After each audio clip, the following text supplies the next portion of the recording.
ഏത് മീനാ അത്? Giant gourami. എന്ത്? Giant gourami. Giant gourami. ഇതാരാ ഓർഡർ ചെയ്തന്നെ? അല്ലെങ്കിൽ നമ്മള് വളർത്തുന്നതാ. ഇതിപ്പോ ആരെങ്കിലും ഓർഡർ ചെയ്തിട്ടുണ്ടോ ഇപ്പൊ കൊടുക്കാൻ വേണ്ടിട്ട്? ഇത് കൊടുക്കണില്ല. ഇത് 3-4 കൊല്ലം കൊണ്ട് കിടക്കണതാണ്. ഓ, പിന്നെ ഇതിനാ എടുക്കണോ അത്? ആ, ഓക്കെ ഓക്കെ ഓക്കെ ഓക്കെ.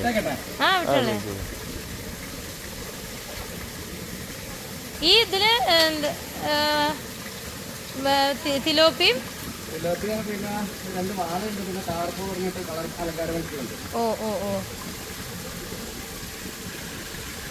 ഇതിനെ വെറുതെ ഒരു ഇതിനു വേണ്ടി വളർത്തുകയാണോ? ഈ ഇത് ശരിക്കും ഭക്ഷണത്തിന് എടുക്കാം. ഭയങ്കര വില ഈ സാധനത്തിന്. 100 വെള്ളം മേടിക്കണമെങ്കിൽ 3000 രൂപയ്ക്ക്. ഇപ്പൊ പിന്നെ ഇറച്ചിക്കായിട്ട് ഇതായി വരുന്നുണ്ട്. ഓർണമെന്റ് ആയിട്ട് വളർത്തുന്ന സാധനം ചണകും നന്നായിട്ട്.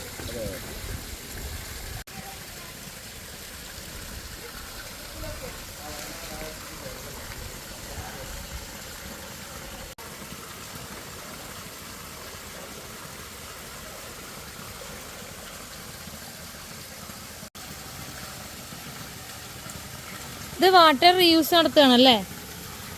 വാട്ടർ റീയൂസ് ആണല്ലേ? ഓ,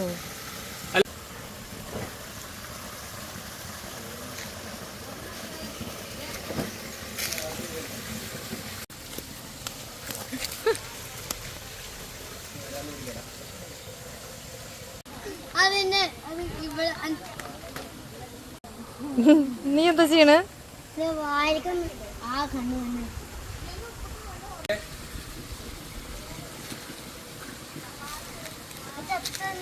അതെ, എനിക്ക്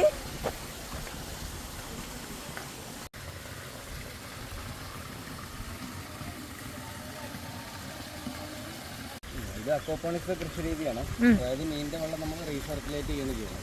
അതായത് നമ്മൾ ടൈമർ വെച്ചിട്ടുണ്ട്. 6 ഗ്രോ ബെഡ് ഉണ്ട് ഇവിടെ.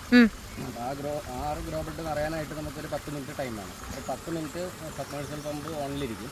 അത് കഴിഞ്ഞ് 20 മിനിറ്റ് വേണം ഇത് തിരിച്ച് വെള്ളം ഇറങ്ങി പോകാനായിട്ട്. അപ്പോൾ 10 മിനിറ്റ് ഓൺ, 20 മിനിറ്റ് ഓഫ്. അപ്പോൾ അത് 24 hours ആ പ്രോസസ്സ് നടന്നുകൊണ്ടിരിക്കും. അപ്പോൾ മീനിൻ്റെ വെള്ളം ഇതിലോട്ട് വരുമ്പോഴത്തേക്ക് ചെടിക്ക് ആവശ്യമുള്ള വളങ്ങൾ ചെടി വലിച്ചെടുക്കും.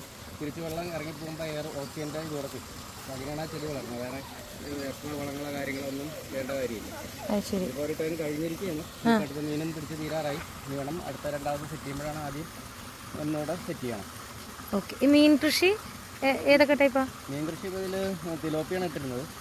തിലോപ്പി തീരാറായി, ഈ ടൈം തീരാറായി. പിന്നെ വരാൽ വേറെ അപ്പുറത്തെ വേറൊരു പോണ്ടിലുണ്ട്. 3 പോണ്ടുണ്ട്. അപ്പോൾ ഇതിപ്പോൾ റീസെൻ്റ്ലി 2 പോണ്ട് കൂടെ ആഡ് ചെയ്തതാണ്. കാരണം ഈ മീൻ കൃഷിയിൽ ഞാൻ മനസ്സിലാക്കിയെടുത്തോളം കണ്ടിന്യൂസ് നമുക്ക് മീൻ സപ്ലൈ ചെയ്യാൻ പറ്റണമെന്നുണ്ടെങ്കിൽ 3 പോണ്ടെങ്കിലും വേണം.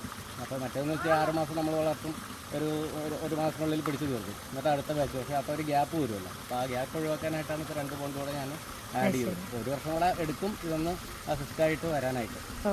അപ്പോൾ വേറെ ചെറിയ മിനി പോണ്ടുകൾ സെറ്റ് ചെയ്തിട്ട് നമ്മൾ ഒരാഴ്ചയിൽ അല്ലെങ്കിൽ ഇന്ന ദിവസം കൊടുക്കുന്ന രീതിയിൽ പ്ലാൻ ചെയ്യാനായിട്ടാണ്. അപ്പോൾ അതിൽ നമ്മൾ പിടിച്ചിട്ട് കഴിഞ്ഞാൽ ആൾക്കാർ എപ്പോൾ വന്നാലും എടുത്ത് കൊടുക്കുന്ന രീതിയിൽ.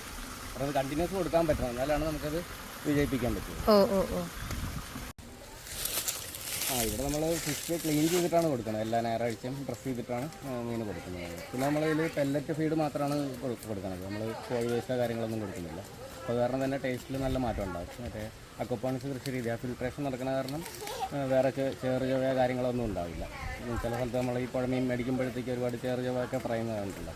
ഇനി കോഴി വേസ്റ്റ് കൊടുക്കുമ്പോഴുള്ള പ്രശ്നം എന്ന് പറഞ്ഞു കഴിഞ്ഞാൽ വെള്ളത്തിലൊരു ബാക്ടീരിയ ഫോം ആകും. അപ്പോൾ അങ്ങനെ വരുമ്പോഴത്തേക്ക് മീൻ കഴിക്കുമ്പോൾ നമുക്കൊരു ടേസ്റ്റ് വ്യത്യാസം തോന്നും. അതുകൊണ്ടാണ് മിക്ക ആൾക്കാരും വളർത്തുകയും മേടിക്കാനായിട്ടൊരു അമാന്തിക്കുന്നത്. ഇവിടെ നമ്മൾ പെല്ലറ്റ് ഫീഡ് കൊടുത്തിട്ടാണ് ചെയ്യുന്നത്. അപ്പോൾ അതിൻ്റെ വ്യത്യാസം കഴിക്കുന്നത് പറയാറുണ്ട്.